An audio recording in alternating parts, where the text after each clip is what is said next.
We asked the DOE about the decision to bring Millennium Brooklyn in and what it would mean for the John Jay building, but they didn't respond to those questions. There was another layer to all this.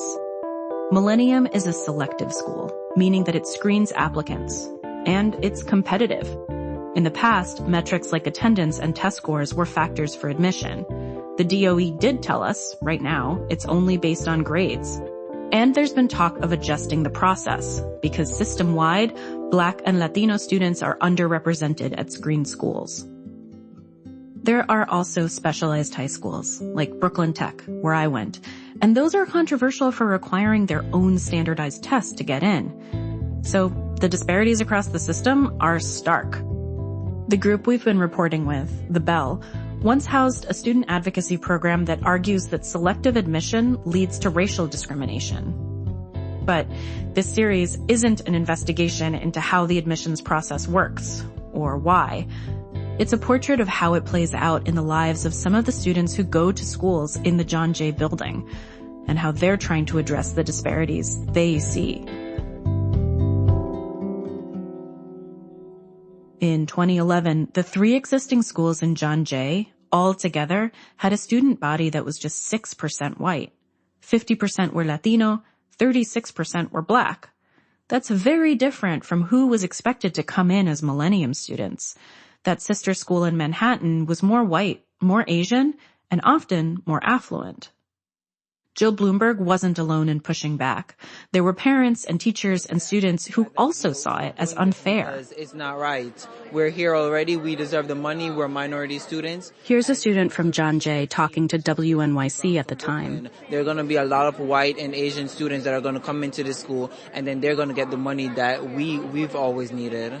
If they bring in a new school, they're going to advertise the school as way better than us. And then he was reflecting a pretty widespread worry that there were going to be privileged and underserved kids in the same building, getting a different quality education.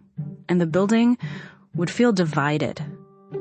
Again, the DOE didn't respond to our questions about this, but it was a big local story at the time. Blogs and newspapers were writing about this as a story about segregation in Park Slope. And a slogan emerged from John Jay: integrate, don't segregate.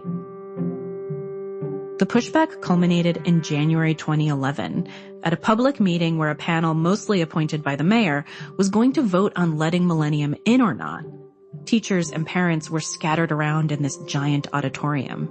Everyone got 2 minutes to speak, including Jill Bloomberg, one of the principals. And they had this big clock up on the stage, which would start counting down whenever someone spoke. And then I gave my presentation. Work with the schools in the building to create a heterogeneous student population that reflects the true diversity of New York City. But suddenly, her mic was cut. My time was not up. So school administrators all know how to use what is often referred to as our cafeteria voice. We invite you to join us in building something new on the John Jay campus together. Integration, yes. Segregation, no.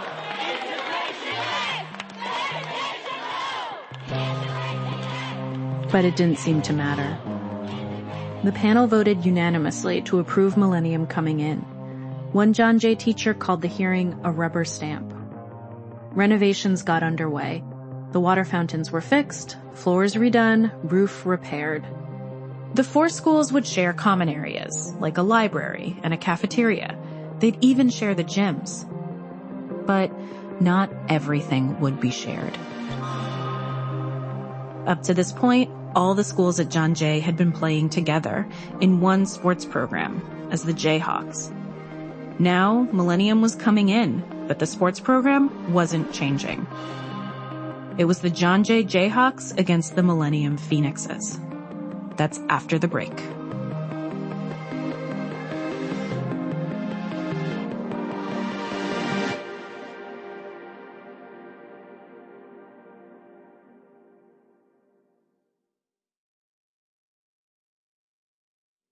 Hi there, this is Jessica Gould. I'm a reporter in the WNYC newsroom, and I helped report this series.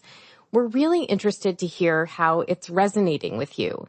So before we go back to the story, I wanted to take a moment to ask you about your experience in high school.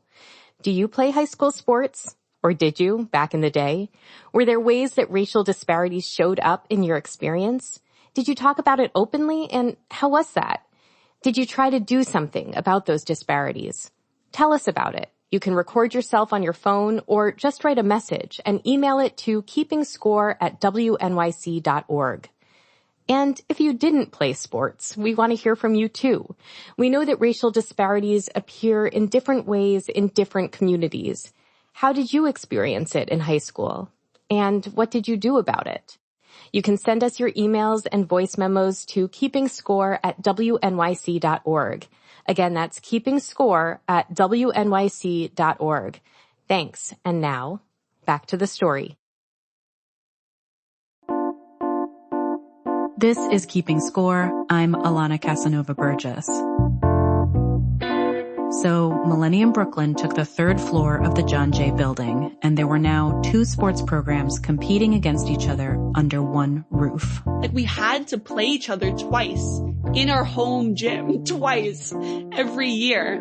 Alex Stevens is an alum of Park Slope Collegiate.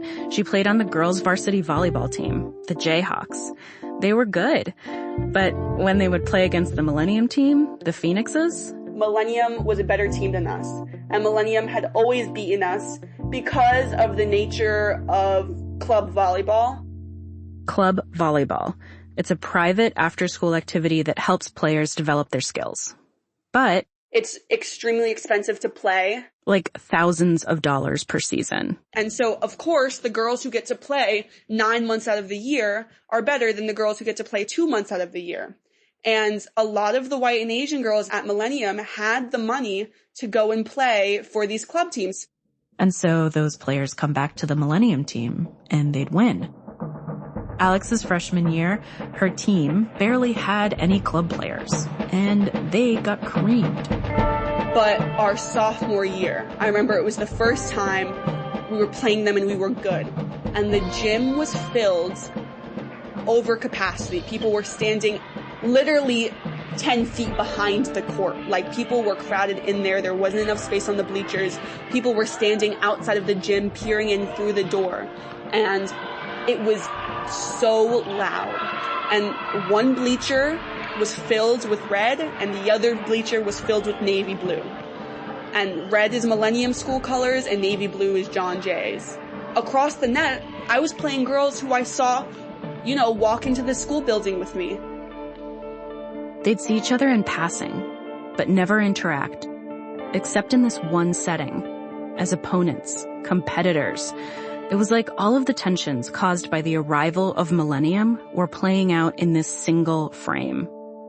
And if you're constantly pitted against each other, even if it's something as seemingly harmless as for a sports game, it was a really big deal. The Jayhawks won. Alex said it was the first time beating Millennium, as far as she knew. It meant more. The game meant more because it was sort of competing for, quote, who's the better team in the school. There was more dividing them than just a net. And it all could have been different. From the very beginning, I felt like, this we should all play together from the very beginning. This is Veronica Vega, a Park Slope Collegiate teacher. Students call her Mama Vega. She's the matriarch of the Jayhawks volleyball program. The way I see it, sports, clubs, extracurriculars are the heart of a school. And when I became a teacher, immediately I said, I need to be a coach. And she helped build the after-school athletics program in the building. And when Millennium arrived, back in 2011, she had to help figure out how they were going to share the gyms, the fields, the courts with 8 new teams. It was bound to come to a head eventually. Then one of the PE teachers and coaches came into my office furious. Jill Bloomberg, the principal at the time. She said, we were supposed to have the gym now for our middle school volleyball program, and the Millennium Stunts team is working out there. I'm like, what's a stunts team? It's like competitive cheerleading. I had to look it up. I was like, you know what? I'm just going to go on to PSAL. PSAL, the Public Schools Athletic League. For years, Vega and others had been applying to them to try to get more sports. And see how many teams that they have